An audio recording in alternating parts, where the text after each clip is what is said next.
Hi, I'm Paul Borlin. I'm going to talk to you about my Agile robot and the failings of trying to create one. So first off, we'll kick off with a funny Dilbert cartoon. We're moving to an Agile methodology for software development. I don't know all of the details, but I think one of you has to be the designated Scrum bag. Does that sound right? It's better than I expected. Sometimes our understanding of Agile it can be varied. Brand new into it, we don't quite understand it, and you get some terms wrong. I've been through Scrum. I've been through Kanban, XP, Scrumban, Lean, Safe with Scrum, Safe with iterations, Scrum with full day plannings, Scrum with 1 week sprints, 2 week sprints, 3 week sprints, Scrum, why are you not performing better because you told me this Agile thing would work, Agile Fall, Scrummerfall, Waterfall with the name Agile, and many other flavors depending on the Agile leader's interpretation. I've been in 10 different Agile modes over 12 years and through 6 Agile transformations, either from no Agile to some Agile to different modes. And I've been through many, many trainings over and over again. So with all those ways of doing Agile, there's no wonder it's so mind-blowing. It can be overwhelming. I'll talk through some ways we can, some businesses commonly do Agile wrong and how we can get it right. I'm Paul Borlin, as I said before, Senior Software Engineer at Compassion International. I've worked at several other places, as you see here. But right now I want to talk about Compassion, do a quick explanation of what we do. We release children from poverty in Jesus' name. And just as like the kids here you see, they get their food, their clothing, their toys, and all their essentials from a garbage dump, or some of the places that we have a garbage dump to get stuff. And they live in conditions like you see on the side. We release them from poverty by connecting sponsors like you, one-on-one relationship with the child, and you write letters together and you support that child, and we partner with you to educate them, feed them, clothe them, and help them with a better life so they can live a normal life like any kid should.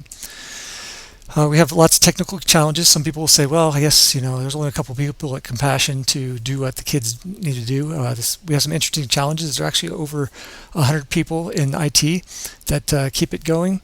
This is one case where they had to build a hut over a cliff so that they could get 2 bars of signal to upload the information for the kids so they could be sponsored.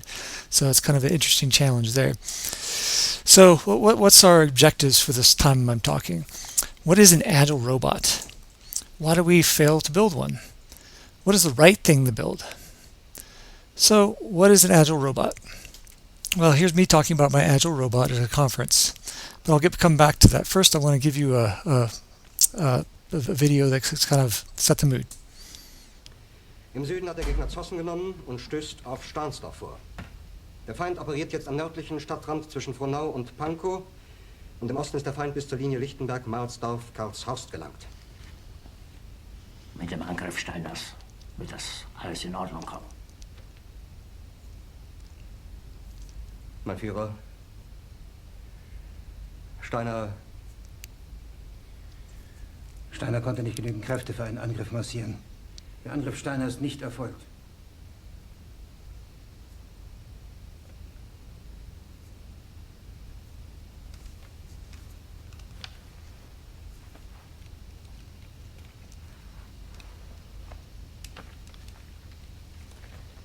Es bleiben im Raum Keitel, Jodel, Krebs und Butter.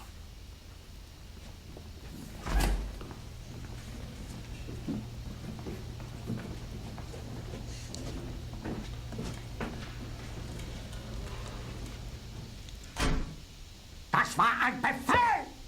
Der Angriff Steiners war ein Befehl! Wer sind Sie, dass Sie es wagen, sich meinen Befehl zu widersetzen? Oh, weit ist das also gekommen. Das Militär hat mich belogen! Jeder hat mich belogen, sogar die SS! Die gesamte Generalität ist nichts weiter als ein Haufen niederträchtiger, treuloser Feiglinge! Mein Führer, ich kann nicht zulassen, dass die Soldaten, die für Sie verbringen... Nicht als Feiglinge! All right, we'll stop it right there because you don't want any bad words, but you get the idea. So sometimes it feels like Hitler's in charge of our Agile practices. What are some ways we create Agile robots? Well, here's a burn down chart. Well, if Hitler was in charge, he'd yell at you, it doesn't match the line perfectly. Pair programming, it's a great tool. This guy's working by himself. Hitler's going to yell, "Where's your partner? Stop what you're doing." Velocity points. So several sprints we've got going there. Hitler might yell at you, "Why aren't you completing sprints?" Velocity points and team comparisons. Got Team 5 and Team 2. Hitler might yell at you, Team 2 is performing poorly. They have 57 points less than Team 5. The architect, the marketer, and the customer, all essential to what we do. But sometimes Hitler might yell at you, "Don't question about design. We've already done that for you. Just work." Now, hold up. Don't attack me yet. I'm not throwing out the baby with the bathwater. Some of that stuff is all good, but it can be bad. Everything it should has value. We'll walk through some examples where we try to build robots with our Agile methods. So before, this was a trick. It's not necessarily, I don't have an Agile robot. It doesn't exist. But I'm going to talk to you about what are Agile robots. What we try to make our developers into when we do Agile practices. We want to make them comply to Agile. Treat Agile as an SOP, standard operating procedure, instead of a process with a mindset. My Agile factory worker might be synonymous to my Agile robot. So we create two kinds of robots. One that follows the rules to the T, whatever the rules might be. We have a lot of these rules that we mandate that you have to follow them to the T, and that burn down chart must meet the line. Or you have robots that's kind of drone on, and they're just there, and they're going through the processes like a robot, and don't really participate or don't really get anything out of Agile. We're just kind of going through the ceremonies. The more you tighten your grip, Tuck, the more star systems will slip through your fingers. So the more you tighten your grip on Agile with developers sometimes, the more they're going to slip through your fingers. So building my own robots through the years, some things that built my own robots, I know exactly how this is supposed to be Agile. I dictate to my team, this is the way it's Agile. It's my way or the highway. This was what the Scrum Guide says. I hear that a lot of people. This is what Pivotal does. I'm just throwing up Pivotal because I've heard that before. But what Agile Pivotal does may not work for my company or anybody else. But so quoting exactly what somebody other, IBM, Microsoft, whatever, this is the way they do it. So this is the way we have to do it. So let me look at some case studies. We'll take some Agile pieces, and we'll talk about how it's done poorly and how to correct that. So simple design is a part of XP and other Agile practices, and it says that you're supposed to do the simplest design to get your story accomplished, not to go over engineering to something. So that's what simple design is. Is it the bare minimum though? Do I do the bare minimum? What is the bare minimum? What is simple design? Is it when it meets the acceptance criteria, the story's tested, it works, or just the PO approves it? It doesn't matter if I think it's finished, as long as the PO approves it. Is it MVP? That's kind of a nebulous term sometimes in Agile. So if you think the bare minimum is enough, then okay, some people choose to do more, and we encourage that. A quote from Office Space. So consider this scenario. We need to refactor some code before we can do the story. That refactoring will take us about a week. So maybe the story only take 2 days, but your developers are saying, oh, we need to take another week to refactor before we do that. How do we compensate for that? We can keep going and just shoehorn it in. Don't worry about the refactor. Just ignore that. Make developers work overtime. Hey, you made the mess. Let's work overtime, but I need this done in 2 points. Or we just delete the story like, well, you guys can't do it, so we're just going to delete the story. So questions might be asked, is the week of refactoring due to simple design in the past? Did we make shortcuts in the past and took simple design to the wrong level? Were there new features that were outside of the past design? This is a new thing for us. Or sometimes I've heard from business people, the developers are just lazy and incompetent, and that's the first thing that comes to their mind when they say, oh, we need to refactor. It's like, well, you guys were dummies in the past and don't know how to do your job. So here's an example, real world, that I had worked through recently. We were doing that to simple design. When the story was met, the feature was done, it was AC testing, and the PO accepts it, we moved on. Even though we knew we had an urge to refactor and do some things better. So instead of doing that, we knew how to do refactoring, put refactor stories in the backlog. The features always took priority. Features are the important thing. That's what delivers value. We put them in the backlog at the bottom. So all the features got it, and we never got to the bottom. Whoever gets to the bottom of their backlog. So what's the result of that? The features and stories got slower and slower. Fragile code and services. Things were breaking all the time. You touch things. There's parts of the codes we didn't even want to touch. We gutted. We're like, well, let's push that off because that's going to take us about 3 weeks to do because one line of code is going to break everything. We had increased frustration on all the roles. So we had the developers were frustrated, the business was frustrated, management was frustrated, POs, Scrum Master, everybody was frustrated. A lot of infighting going on, finger pointing. So then one day, that straw that broke the camel's back. Nothing could get done. Everything was completely fragile. It was impossible to add features. I have never seen a case where you couldn't move forward without ripping out a lot of things and rewriting a lot of things. We had made it that fragile. How do we build robots out of this? Team wasn't given leeway. You have to work, factory work. Crank those features out. We were guilty for not giving ourselves leeway either. We're like, oh, well, we got to get on to the next feature. Features were given sole precedence. No room for creative license. So whatever simplest thing that you could even think about, that's what was put in there. Design and domain was siloed. So just to get things done faster, Steve on the team, he would do all the stuff, and Sally had the other stuff, and nobody had to cross-pollinate because we just need to get these features out. The simplest thing done. We even used pair programming throughout it, and we still had silos. So let me reel it back with what simple design says. This is Ron Jeffries, and here's the link to his blog. He states in it, what simple design is. And towards the end, he says, teams engage in quick design scenarios and design revisions through refactoring through the course of the entire project. We weren't doing this. We weren't doing design sessions. We weren't doing design revisions through refactoring. It was always thought the previous stuff of this description of like the simplest thing you can. That's all you do. Refactoring is a very important part of it. So build it right. There's always a balance with over-engineering something and just getting it done. But I think simple design is not pointing to the simplest thing you can ever think of. Technical debt is just that, debt. The definition of technical debt by the person who coined it is that he was talking to a financial company as he was building software. He was explaining to them, if we don't do this stuff, you're going to build up debt and we're going to have to pay it off eventually. Some people say technical debt is just kind of bad code. That's incorrect. Debt is you're going to have to pay it off eventually. Sometimes you need to rebuild and rework. It's just part of the process. You don't want to over-engineer. You want to build stuff out, and then sometimes you have to refactor to get that next thing in and not shoehorn it. You should give creative license to your team to do that and trust that they are the professionals to do their jobs. Simple design doesn't mean the simplest or the fastest design. Have design sessions with your team regularly.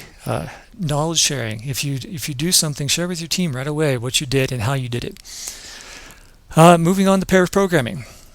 Another aspect of development. It's very good practice. Some companies will say, thou shalt pair program, and nobody's ever pair programmed before, and no, you have to do it now.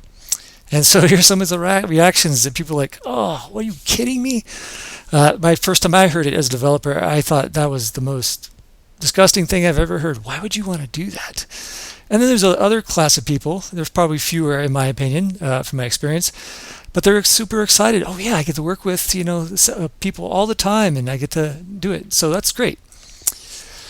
So pair programming is a fantastic tool. It solves a lot of problems in programming. It makes quality software. But how can we build robots? How do we end up building robots that drone onto and don't do well? No code is written without your partner. If your partner goes away, fingers off. I've been through this experience. If your partner wasn't there, eyeballs on the same screen, your hands had to be off. Your hands are tied. If your partner had to go to a meeting or something like that, you twiddled your thumbs for an hour until they came back. And even like you had the creative times, like maybe during lunch or before work, you're like, oh, I'm going to try this. You had to wait for your partner. It was kind of ridiculous. And if you hadn't have a partner for the day, you worked in threes. And I'll say working in threes is counterproductive. There's sometimes mobbing is great, but on a regular basis, it kind of slows you down, and the third person is kind of not doing a whole lot. As soon as stand-up is done, start pair programming. There's no personal desk, no personal time. Scheduled breaks at noon on the dot, and back to work at 1 o'clock on the dot. So you start feeling guilty. These are the results of building a robot. You're feeling guilty to use the restroom. Your partner is in his mode or her mode, and you don't want to stand up because they're kind of in their mode. And if you stand up, they have to stop. So you can sit there and hold it until until they're done with their thought. There's no personal space. You don't feel like you can take personal phone calls. There's no physical space, especially in the pair programming. That's not remote. You just sit next to each other. You don't have your space anymore. And then your partner might know more about you than you want to know. Speaking of the restroom situation, some ladies that don't want you to know that, hey, I need to go to the restroom. So, and same with guys. You can't think. Sometimes you just want to stop and think, but you've got this, parrot on your shoulder talking and trying to think through it as well. And it's not that they're being rude or that's a bad thing. It's just sometimes you just can't think. And you get hungry. Your partner might want to eat at noon. You want to eat right now, or if you have that schedule at noon, you can't eat until it's noon. So it ends up giving low morale. Some of the best ideas might have been missed because, like the situation is with the parrot on your shoulder. It can be draining.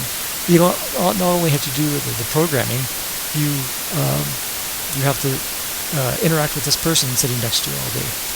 And it feels like a factory worker, you don't have the professional feeling that you can just, go about your leisure and do your job how you feel best for the day. You have to sit next to that partner right away. Sometimes we're asking, are you truly gaining over what you're losing sometimes? So what are the advantages? I beat on pair programming, and I said at the beginning it's a fantastic tool. Some advantages: you got knowledge sharing.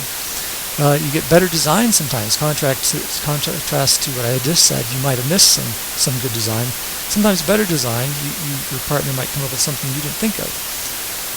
Just checking for mistakes. 2 eyeballs is better than 1. Better code patterns sometimes. Somebody might think of a different code pattern than you, like, oh, okay, yeah, that works better than what I was thinking. And coaching senior developers to junior developers. We can help the junior developers become better developers, and much, much more. It's a tool, though. It's not a way of life. We are all human. This is a quote from my blog. We have our needs and desires. We have our mental gifts and limitations. Here are some things you can do to mitigate or eliminate the angst of pair programming. Not every line has to be observed or critiqued by your partner at the moment it was created. Now, if your partner goes off to a meeting, you can keep going. And when they come back, you bring them up to speed. Hey, this is what I've done. What do you think? If you're isolated for a whole day, that might be a little too much for pair programming because it's really hard to review that much. But if it's like an hour, maybe 2, it's easy enough to bring your partner up to speed. Communicate your needs with your partners and adjust. Be open with each other and say, hey, you know what? I just need to take a walk right now for 20 minutes. I'll be back. That's okay. Separate sometimes. Sometimes you're like, okay, this is a really hard problem. I don't know what's going on. Let's just separate. And if you come up with something, let me know. And I'm going to try to research too. And you have 2 brains working separately. Or maybe you have 2 different sections of the code. You guys know exactly what you need to do. You're going to separate it out, code it for an hour or 2, then come back and merge your stuff together, review each other's code, and move on. Some people love working in pair programming joined at the hip. So some teams are even joined at the hip at lunch break. So this is great. Don't discourage that. There's different personalities. All in all, when you make robots out of pair programming, you're just kind of, when you're crushing somebody's spirit and doing it. If they enjoy this, hey, more power to you. Ultimately, find out how the team works best. Try, if you haven't done pair programming, I'd say try it strictly for 2 to 3 months. Don't say, oh yeah, pair if you want to, whatever. Say, okay, you guys are going to pair all day long, but with the caveats that I said before, that you want to give that leeway to communication. Teach them that there's some ways to loosen it up. You won't learn the benefits of pair programming by doing it here, there, maybe 1 or 2 hours in a week. You got to do it all the time to see what the benefits are. All right, moving on to retrospectives. Retrospectives can end up in several ways, as pictured here. Sometimes like, hey, that was great, high five. Other times, just bored out of your mind sitting there. Or there's infighting that happens. So how do we build robots out of retrospectives? We get feedback, but continue to do the same thing. What's the point of having a retrospective if we continue to do the same thing? No, there's no follow-up on the progress of action items. So you say, okay, these are action items, and then you walk out the room and nothing comes out of it. You make a motion of the team needs to do at end of iteration. So it is good to have a retrospective at end of each iteration. But if it's just a motion that the team has to go through, they're not getting anything out of it, you're just creating some robots that want to come and get the process over with and just drone on through it. Conducting it in a manner that makes the team, conducting it in a manner where the team groans. They're like, oh, retro, I hate retro. If they're doing that, you're doing something wrong. Using it as a whipping tool. I don't know how many times I've been in retro and a manager shows up, a business person shows up, and they start yelling at you what you did wrong and how you failed. It's not good. How do you avoid creating robots? Make actionable changes each iteration, if applicable. So if you find something you can change and do better, fantastic. Follow up with it and do it. If there isn't anything, don't make the team sit there for an hour like, hey guys, we're not leaving until you come up with one action. Maybe there isn't anything, or maybe they're just completely burned out from the week. Same items and cards showing up week after week. Do something about it. So every retrospective, you're constantly saying a theme. It tells me that you're not doing anything about it. So change it. Make some action. What they might be saying might not be feasible immediately in your mind, but brainstorm with the team to figure out how we can change things. Follow up on the progress action items as frequently as enabled. So sometimes you need something that needs a reminder, daily, hourly, or even weekly. Change the frequency based on the follow-up that you need to do. Find where the team looks forward to it. Feedback ahead of time. Maybe have a retro board set up at the beginning of the sprint so they can put stuff in while they're thinking during the week. And get feedback ahead of time. Don't make them wait always to the end. If we need to have a conversation now and with the team, do it retrospective immediately. Don't force it. If the juices aren't flowing, don't force it. If it takes 5 minutes and nobody says anything, let them go. But if it's that way every week, then maybe you want to figure out why there's not some stuff coming out. Focus on the team's time. This is a time for the team to reflect on themselves, to improve themselves. It's not a time for management or Agile leader. It's a time for the team, and the team only. All right, burn down charts and other metrics. The cartoon says, I'd like to see the burn down chart, not burn down the chart. Metrics are great. They give us some insight. They're quantitative, they're measurable, they're actionable. They give us insight into what's going on, and they objectively speak to the subjective that we might kind of feel how we did through a sprint. How do we build robots with metrics? We look only at the metrics, and that's the only picture we get. We don't ask any questions. We use them as whipping tools or shaming tools. I was part of a team one time where we're an organization where you enter the development area, there was a screen above the archway there that had everybody's burn down chart rotating through, and it was meant to shame us, like, oh, that team's ahead, but we're way behind, so I must feel shameful. That's not productive for anybody. Ignore positive outcomes and only mention the deviations, so don't encourage the team.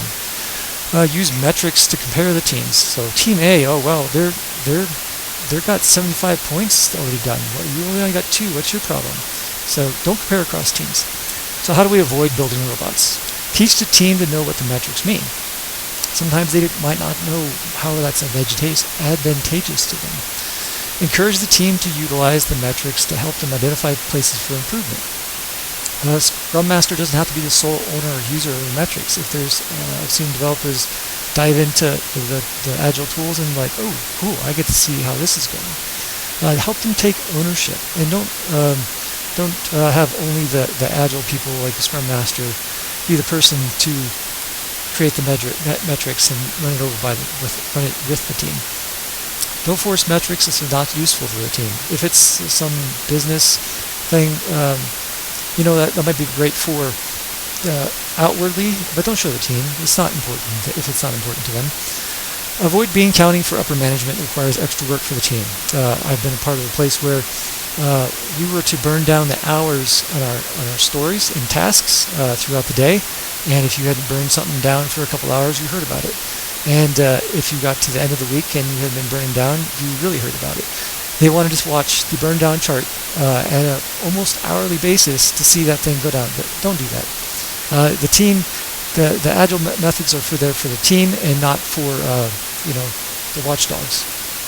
The team's metrics are for them and them alone. Don't translate across the teams. This team's metrics apply to them. This team's metrics apply to them. In the end, metrics are tools to help the team identify places to improve or what has succeeded. Commitment. This is a controversial topic a lot of times in Agile. So what does commitment mean to you?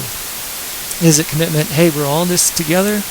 Is it what Will Smith says here, the road to success is through commitment, more like you're committed to doing it, and so hard work and determination? Or is commitment said, your boss comes with your whip and you said, hey, this is the deadline, you've got to meet the deadline, why aren't you working harder? So what does Agile actually say about commitment? In 2011, Scrum Guide was updated from the word commitment to forecast. And they're in their blog here that I've got listed here, they actually give reasons why. And it's a very good read for anybody who wants to know the difference.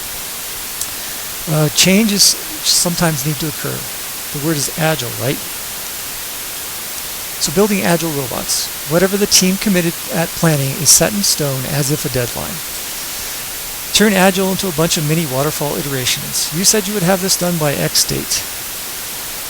When they don't meet their planned estimate, emphasize it and expect overtime, more work next time. So there's this common theme of expectation with commitment being, hey, you said it would be done, I'm going to hold you to it. Sorry about that. Make a plan for them with no way out and make the team commit. So in that context, I've had business people said, hey, I told the customer it would be due March 3rd, and so we're going to do it by March 3rd. And the team had no say into that, and you're committed to it. And it's on your iteration, but you had no choice. So that's the way of making robots. Result, the team will undercommit on you. So they will work hard. If this commitment thing is, this is your deadline that you had to do, they're going to say, well, I'm going to do less work because I don't want to be under that pressure. The team will burn out if they're working long hours and weekends. The morale lowers. Agile is seen as a failure on the outside.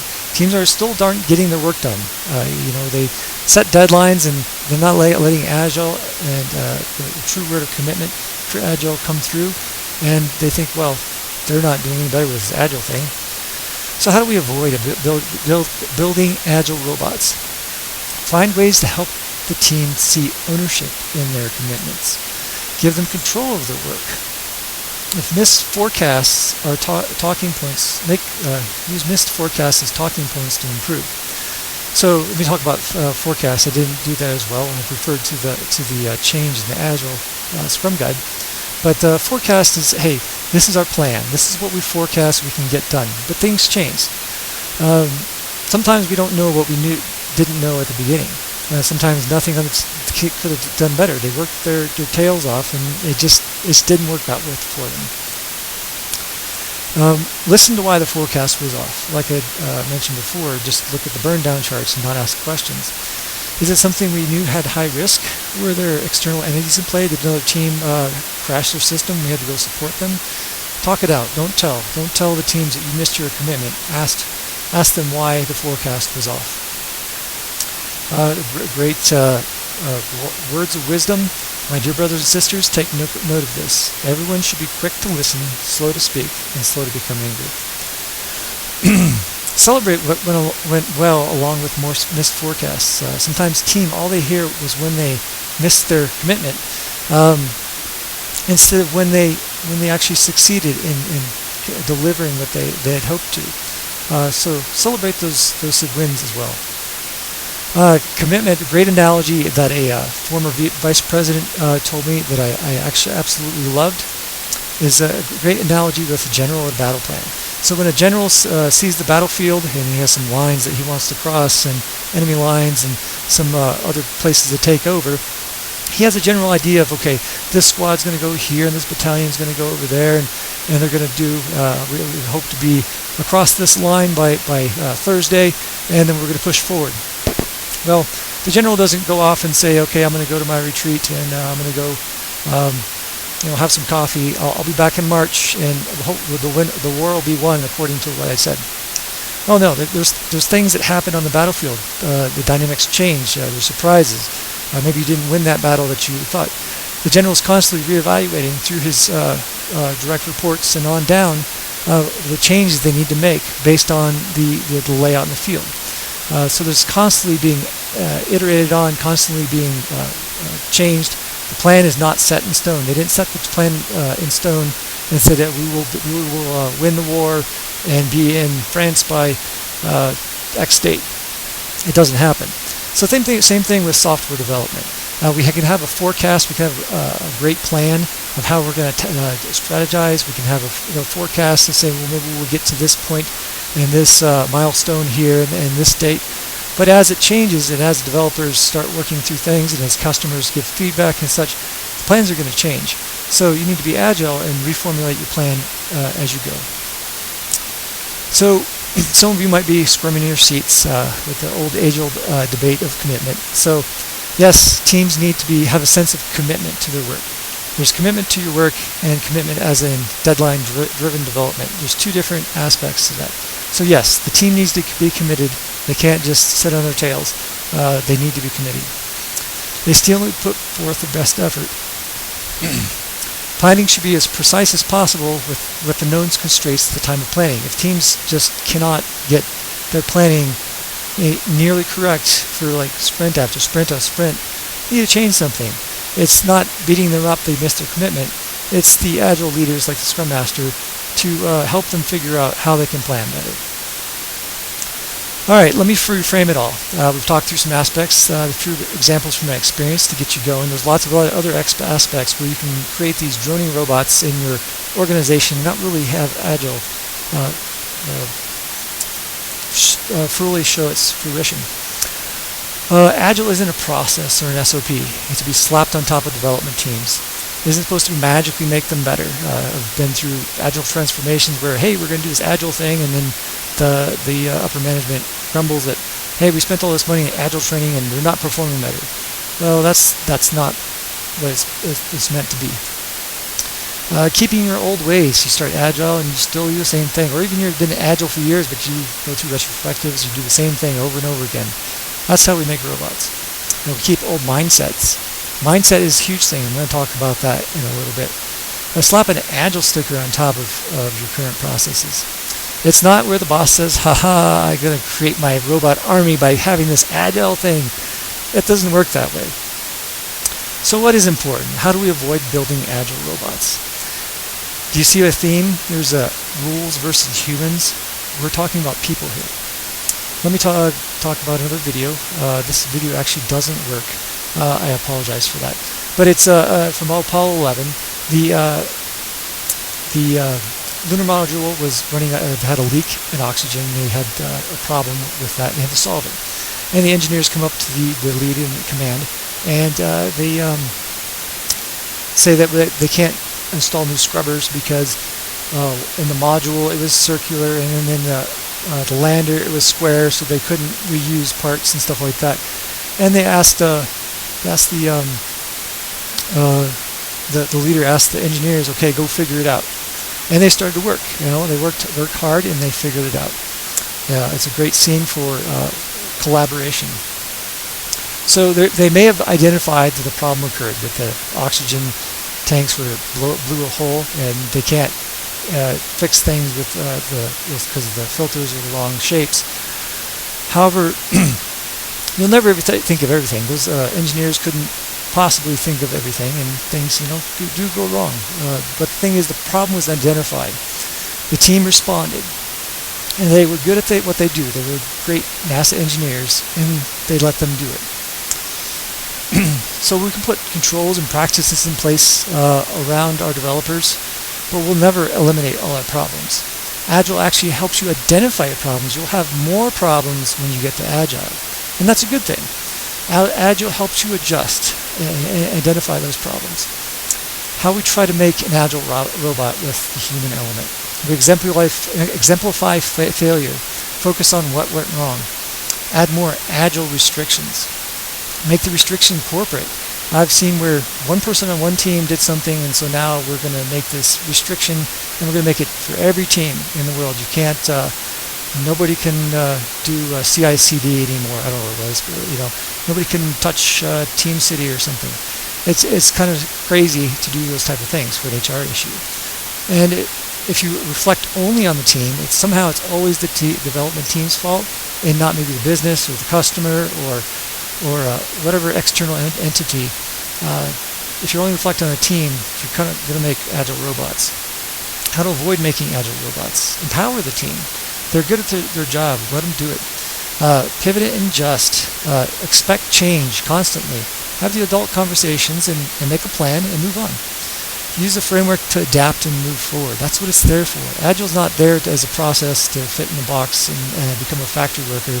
It's there to help you adapt and move forward and change. Reflect inside and outside the team. Make actionable, measurable action items if applicable. Don't just say, don't just move on. Don't make unreasonable action items. Make things that you can help to change. Focus on what does go well. Too often we use our practices to find out what doesn't go well, but identify those good things too.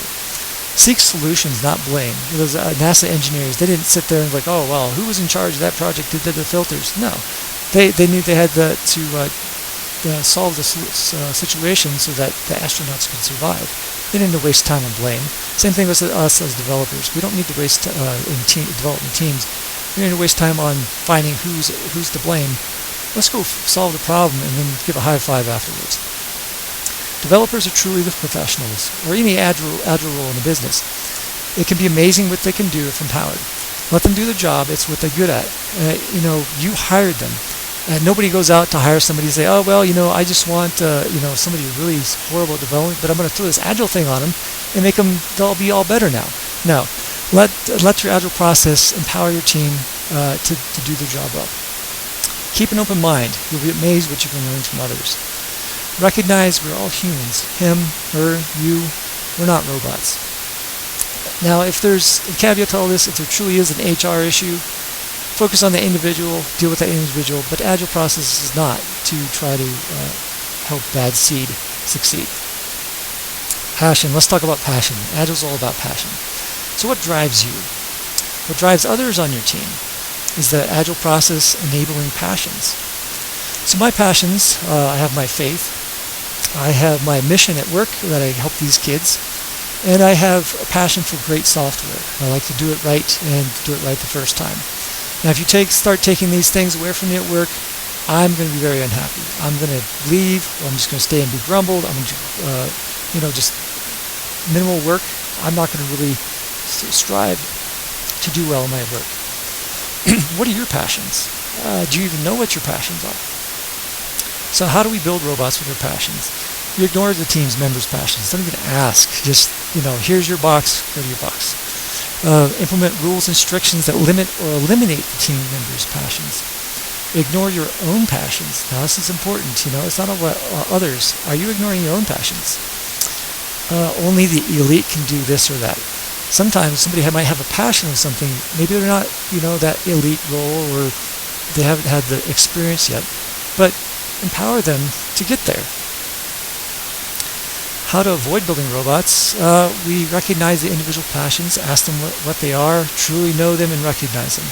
Empower people's passions. Build team around a collection of passions. Not everybody has the same passions, but a mixture of multi-passions is a powerful team. And don't pigeonhole people into roles. Recognize your own passions and don't minimize them. Be your best. Now, with passions, talk about pigeonholing. There's a great book called Fire Someone Today. The initial reaction I get from everybody is like, that's a really rude book. And it's not, really. He talks you through what it is to have a worker have his passion in his job.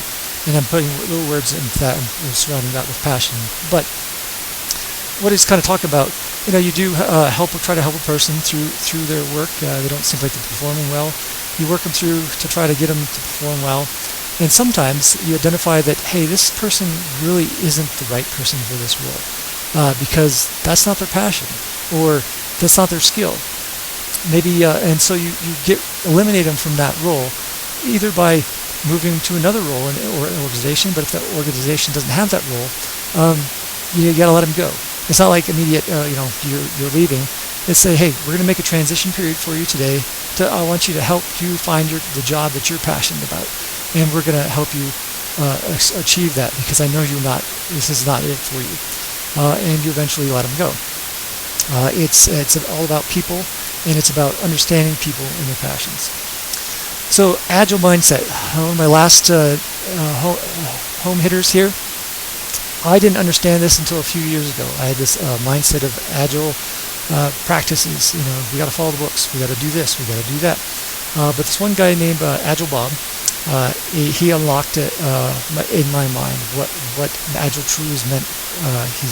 You can find him online. He's Agile Bob. Pretty easy to find him. He's an Agile coach. He does a great job. So let's talk about the Agile mindset. An Agile mindset is a set of attitudes supporting an Agile working environment. These include respect, collaboration, improvement and learning cycles, pride in ownership, focusing on delivering value, and the ability to adapt to change.